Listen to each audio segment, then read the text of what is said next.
Salamat po sa Supreme Court at kanila na pong pinigilan yung tuluyang pag-transfer po ng PhilHealth funds. Then sabi ng PhilHealth, excess funds po raw ito. Sabi ko, maybe legally lusot kayo noong una, pero that is very immoral, morally unacceptable po sa akin.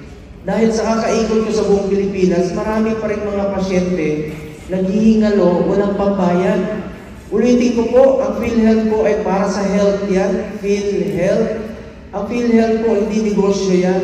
Dapat po yung meron tayong insurance na masasandalan po ang ating mga kababayan tuwing tayo po ay nagkakasakit. Di ba noon, pag na-admit tayo ng pneumonia, bleeding, within 90 days, bawal i-cover ng PhilHealth sa pangalawang pagkakataon. Kalokohan. Yung 24-hour confinement policy na kailangan natin magpa-admit ng 24 hours, kalokohan. Ito pong PhilHealth. Chairman po ako ng Health. Nagkaroon na po ako ng 13 hearings sa Senado ukol sa health emergency allowances at ng PhilHealth funds. Salamat po sa ating pagpupursige. Na-release na po yung 27 billion na health emergency allowances po ng ating mga health workers. At along the way, nag-hearing po tayo sa PhilHealth. Sobra-sobra po ang pondo ng PhilHealth. Habang ang mga kababayan natin takot magpa-hospital. Salamat po sa Supreme Court at kanila na pong pinigilan yung tuluyang pag-transfer po ng PhilHealth funds. Then sabi ng PhilHealth, excess funds po raw ito. Sabi ko, maybe legally lusot kayo noong una, pero that is very immoral, morally unacceptable po sa akin. Dahil sa kakaikot ko sa buong Pilipinas, marami pa rin mga pasyente naghihingalo, walang pambayad. Ulitin ko po, ang PhilHealth po ay para sa health yan, PhilHealth. Ang PhilHealth po, hindi negosyo yan.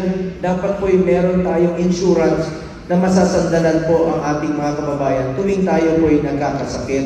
Ang sabi ng Section 11 ng Republic Act 11223 or the Universal Healthcare Law mismo, no portion of the reserve fund or income thereof shall accrue to the general fund of the national government or to any of its agencies and instrumentalities including government-owned or controlled corporation. Ibig sabihin po dito, kahit piso lang yan, galing sa reserve ng PhilHealth, bawal na galawin at ilagay sa general fund ng national government o anumang ahensya o opisina. Paulit-ulit ko nga pong sinasabi, ang PhilHealth po ay para sa health. Buti sana sobra-sobra yung pondo. Nakita nyo ngayon, ang mga pasyente, meron pong pasyente sa Cebu, sa Cavite, buntis, ayaw magpa-hospital, namatay sa sidewalk. Mag-ina nga, namatay dahil takot magpa-hospital. We are very, very far yet from the full implementation of the universal healthcare. Then, binalik yung pondo. Kaya tututukan ko po itong PhilHealth para sa Pilipino. At along the way po, nag-hearing kami, 13 hearings, pinakumit ko ang PhilHealth. Sabi ko sa PhilHealth, bago aprobahan yung budget nila sa Senado, pinakumit ko po sila. Ang pinangako nila, unang-una noong September 13, tatanggalin nila yung single period of confinement policy. Ano po ito? Di ba noon, pag na-admit tayo ng pneumonia, bleeding, within 90 days, bawal i-cover ng PhilHealth sa pangalawang pagkakataon. Kalokohan. Yung 24-hour confinement policy na kailangan natin magpa-admit ng 24 hours, kalokohan. Pambili na lang ng gamot yun. Kaya, nag-introduce sila ngayon ng bago, ito po, emergency outpatient services. I-introduce na po nila this year. Ito, napansin ko napakababa ng kanilang counterpart. Ang case rates nila, napakababa. Meron pong isang provincial health officer ng Camarines Norte. Sino taga Camarines Norte rito? Yan, ma'am. Kilala niyo po yun. Na-admit, 4 million ang billing niya. Ang sinagot ng PhilHealth, 27,000. Na-admit muli, 6 million. Ang sinagot ng PhilHealth, 29,000. A total of 57,000 out of 10 million hospital billing.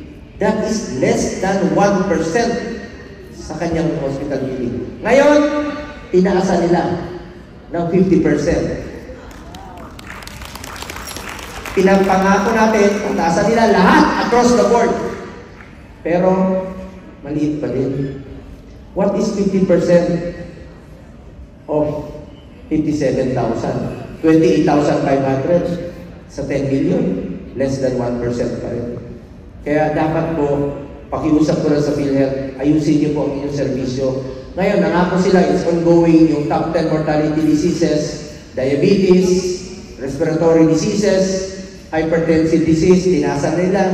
Pag tayo na-atake, heart attack, angiogram, sasagutin na po nila ng mga more than 500,000 ng PhilHealth. Salamat sa PhilHealth sa inyong pagtugon at tututukan po po yan. Yung dental benefit package, isasama na po nila this year yan. Yung check-up sa mata, isasama na po nila yan.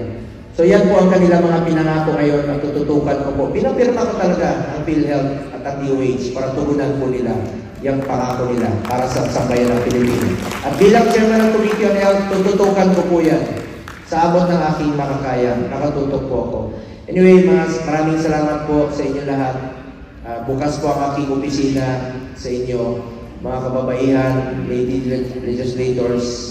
Kung ano pong batas o bill na gusto ninyo isulong po, proteksyonan ang inyong karapatan at kapakanan at isulong po ang pagpapalawig pa ng inyong pagsiservisyo, ay nandirito lang po ang inyong Senator Kuya Bongo. Huwag niyo po ako ituring na ibang tao sa inyo. Kalabitin niyo lang po ako. Wala po akong kaarte-arte sa katawan. Turing niyo po ako na pareho lang magkakasama lang tayo sa gobyerno. Tawagin niyo po akong Kuya Bongo, magkasalubong tayo dyan. Bongo, Kuya Bongo, okay lang po. Pero may pakiusap lang po ako sa inyo.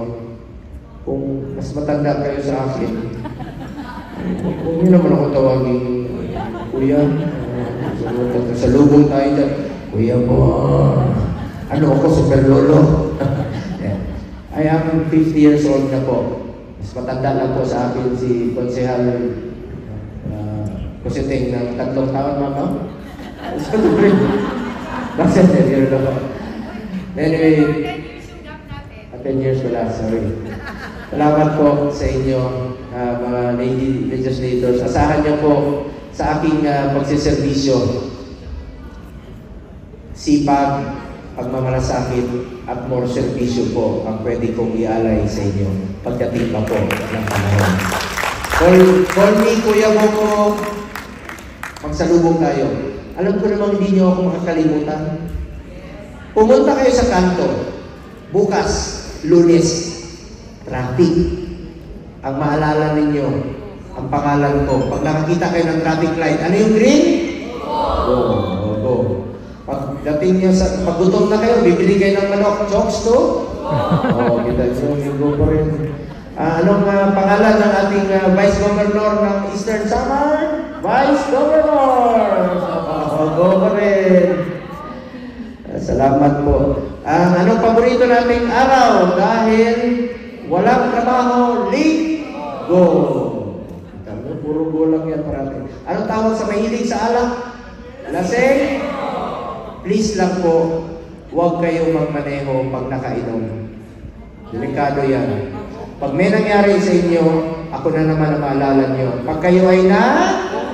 bongo. Lahat mga kababayan ko. Ingat po kayo. Meron lang po akong sasabihin, sana po'y maalala ninyo sa mahabang panahon na nagkita tayo dito. Mga kababayan ko, minsan lang tayo dadaan sa mundong ito.